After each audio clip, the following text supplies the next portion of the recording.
नमस्कार दोस्तों लालू और राबड़ी के 15 साल के शासन को हम जंगल राज कहते हैं, लेकिन वास्तव में उनके शासन को जंगल राज कहना जानवरों का अपमान है, क्योंकि जंगल के जानवर अधिक संरचित, सामंजस्यपूर्ण और खुशी से रहते हैं। उस काल में लोकतंत्र की छत्रछाया में जो कुछ हुआ उसका वर्णन केवल वही लोग कर सकते हैं जो उनके शासन काल में रहे हैं। अब खुद सोचिए, एक अज्ञानी बिना पढ़ी लिखी 11 बच्चे की माँ, जिसके पास बिल्कुल भी राजनीतिक कौशल या प्रशासनिक ज्ञान नहीं है, उसकी पत्नी को मुख्यमंत्री पद पर स्थापित किया गया। कल्पना कीजिए कि एक आईपीएस, आईएएस, आईआरएस अधिकारी एक ऐसी महिला को रिपोर्ट कर रहे थे जिसका एकमात्र अनुभव कुछ दिन पहले घर के कामों से था, लेकिन फिर भी उसके हाथ में बिहार का कमान दी गई, जिसका नतीजा यही हुआ कि अपराधियों, घोटालेबाज, बलात्कारियों और हत्यारों को राज्य में खुली छूट मिल गई और निर्दोष लोगों को कष्ट सहना पड़ गया, जिसके कारण ये राज्य कभी आगे नहीं बढ़ पाया और यह भारत के सबसे गरीब राज्यों में से एक बनकर रह गया। दोस्तों, आज के इस वीडियो में हम इन्हीं बातों पर चर्चा करेंगे। आप अंत तक बने रहिएगा और वीडियो अच्छा लगे तो प्लीज़ एक लाइक और सब्सक्राइब जरूर करना। आइए वीडियो शुरू करते हैं।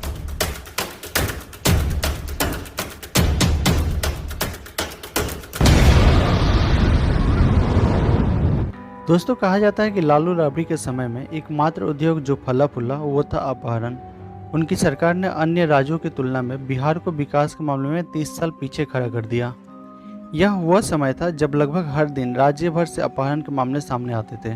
गिरोह दिन दहाड़े डॉक्टरों, इंजीनियरों और व्यापारियों का अपहरण कर लेते थे और भारी फिरौती चुकाने के बाद ही उन्हें रिहा किया जाता था। अफसोस की बात यह है कि कभी कभी फिरौती की रकम मिलने के बाद भी इन निर्दोष लोगों की हत्या कर दी जाती थी। दोस्तों, टाइम्स ऑफ इंडिया द्वारा किए गए एक सर्वे से पता चलता है कि बिहार में 1992 से 2004 तक अपहरण के कुल मामलों की संख्या 32,085 थी।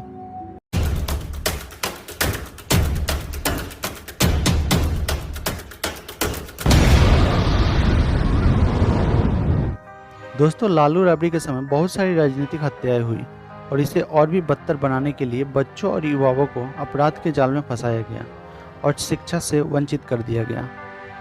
यही वह समय था जब सिवान के गैंगस्टर से राजनेता बने शहाबुद्दीन अपनी शक्तियों के चरम पर पहुंच गए।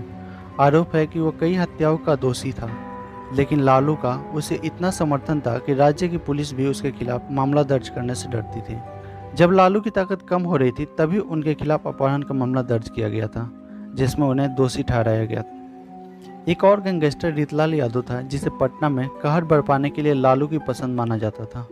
यह वह समय था जब लोग सूर्यास्त के बाद अपने घरों से निकलने से डरते थे। उन्हें या तो अपहरण होने या हत्या होने का डर था। बिहार पुलिस की वेबसाइट के अनुसार 2001 से 2005 के दौरान हत्याओं की संख्या 18,189 थी। अब आप खुद कल्पना कर सकते हैं कि 1990 से 2000 के बीच कुल कितनी हत्याएं हुई होगी।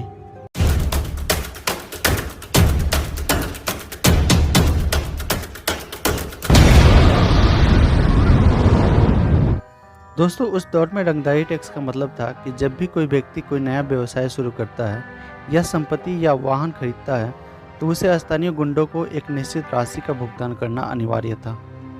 ऐसा कहा जाता था कि यदि कोई रंगदारी देने से इनकार कर देता है तो गुंडों द्वारा निर्धारित सजा मौत दी जाती थी। दोस्तों, लालू राबड़ी के समय बिहार में ऐसा कोई अपराध नहीं बचा था जो ना हुआ हो। कुछ अपराध ऐसे भी हुए जिसे आज भी लोग याद करते हैं। जैसे 31 मार्च 1997 को जवाहरलाल नेहरू विश्वविद्यालय को खबर मिली कि उसके छात्र संघ के 2 बार अध्यक्ष चुने गए चंद्रशेखर प्रसाद की बिहार के सिवान में दिन दहाड़े बेरहमी से गोली मारकर हत्या कर दी गई। प्रसाद, जो अपने दोस्तों के बीच प्यार से चंदू के नाम से जाने जाते थे, जब प्रसाद की हत्या हुई तब धर्मनिरपेक्षता, सामाजिक न्याय के समर्थक और पिछड़ी जातियों के मसीहा लालू प्रसाद यादव बिहार के सत्ता में थे। चंदू की हत्या से जेएनयू के छात्रों में भारी आक्रोश फैल गया, जिन्होंने दिल्ली के बिहार निवास तक मार्च किया और मांग की कि यादव बाहर आएं और उनसे बात करें। हालांकि उनका स्वागत पुलिस की गोलियों से किया गया।